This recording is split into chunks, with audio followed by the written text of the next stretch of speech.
লোকসভা নির্বাচনের পূর্বে করিমগঞ্জ জেলায় কংগ্রেসীদের মধ্যে মতানৈক্য। এবার ক্ষুব্ধ কংগ্রেস কর্মীরা তালা ঝুলিয়ে দিলেন জেলা কংগ্রেস কার্যালয়ে। তালা ঝুলিয়ে দেওয়ার আগে উত্তপ্ত পরিস্থিতির সৃষ্টি হয় ইন্দিরা ভবনের ভেতরে। জেলা কংগ্রেস সভাপতি রজত চক্রবর্তীর অপসারণের দাবিতে ক্ষুব্ধ কংগ্রেস কর্মীরা জেলা সভাপতির বিরুদ্ধে মুর্দাবাদ ধ্বনি দেয়। আজ কংগ্রেসের কার্যকরী সভাপতি জাকির হোসেন শিকদারের উপস্থিতিতে ইন্দিরা ভবনে সভা হওয়ার কথা ছিল।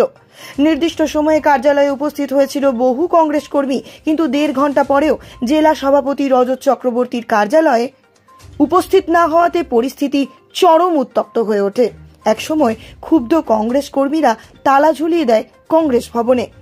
উল্লেখযোগ্য যে করিমগঞ্জ লোকসভা আসনে জেলা কংগ্রেস সভাপতি রজত চক্রবর্তী নির্বাচনী পর্যবেক্ষকের কাছে শুধুমাত্র আইনজীবী হাফিজ রশিদ আহমেদ চৌধুরীর নাম প্রেরণ করেন।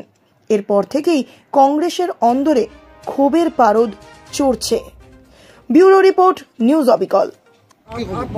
স্পেশালি আমার ইয়াতে ইনভাইটেশ্যন আহিছিল যে আমাৰ ডিষ্ট্ৰিক্টৰ বেলেগ বেলেগ মানে কংগ্ৰেছৰ বেলেগ বেলেগ পদাধিকাৰীসকলে ইয়াতে উপস্থিত থকাৰ কাৰণে আমিও তেনেকুৱা আহিলোঁ। আমাৰ লগত আৰু বেলেগ বেলেগ ডিষ্ট্ৰিক্টৰ বেলেগ ঠাইৰ পৰা মানুহ আহিছে। ইয়াতে আপোনালোকে দেখা পাইছে বেলেগ বেলেগ আহিছে আৰু ডিষ্ট্ৰিক্টৰ আমাৰ এই পদাধিকাৰী কিছুমানো আহি পাইছে।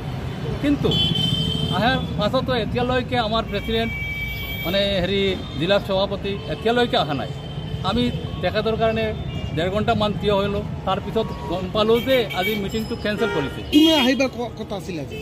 এতিয়া এই জাকিৰ হোসেন শিকদাৰ মহাশয় এই কংগ্ৰেছৰ এই কি কয় ৱৰ্কিং প্ৰেচিডেণ্ট, তেখেতে অহাৰ কথা আছিল। সেইকাৰণে আমিও আহিলোঁ, গোটেইকেইটা মানুহ আহিলোঁ।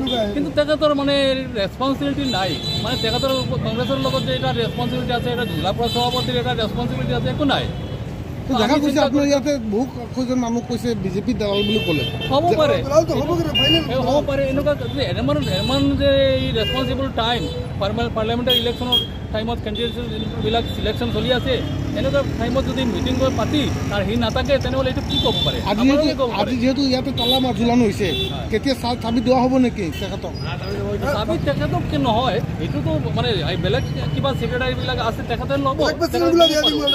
তেখেতে কিয় ল'ব?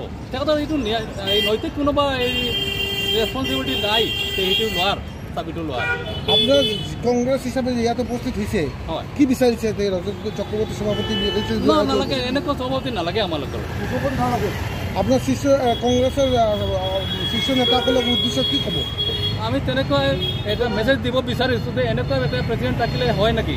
জিলাখন কেনেকৈ চলিব আৰু জিলাৰ এই প্ৰেচিডেণ্ট কংগ্ৰেছৰ কমিটিখন কেনেকৈ চলিব? সেইটো মেছেজ তেখেতে দিব বিচাৰিছোঁ যে নতুনকৈ ভালকৈ চাই কিনে এজন দিয়ক। ইমান প্ৰেচিডেণ্টটো নালাগে। আমাৰ কি কৰি আছে? একো কাম নাই। কিছুমান ৰাইজে উত্তাপত এইটোতো হ'ব পাৰে, এইটো আপোনালোকে গম পাইছে, দেখা চাওক না।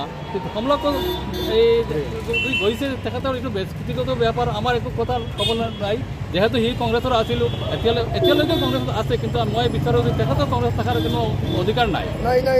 আৰু এই আমাৰ সভাপতি যিজন আছিল, তেখেতেও যদি এনেকুৱা মিটিং কণ্ডাক্ট নকৰে, আমালোকক ডাকি আনি বা মাতি আনি থাকে, আনাৰ পাছতো যদি সি নাথাকে তেনেহ'লে আমি তেখেতক শপত কি কৰোঁ? আপোনাৰ কংগ্ৰেছৰ কি হয়? মই এই ব্লক কংগ্ৰেছৰ ভাইচ প্ৰেচিডেণ্ট, চাউথ ব্লক কংগ্ৰেছৰ।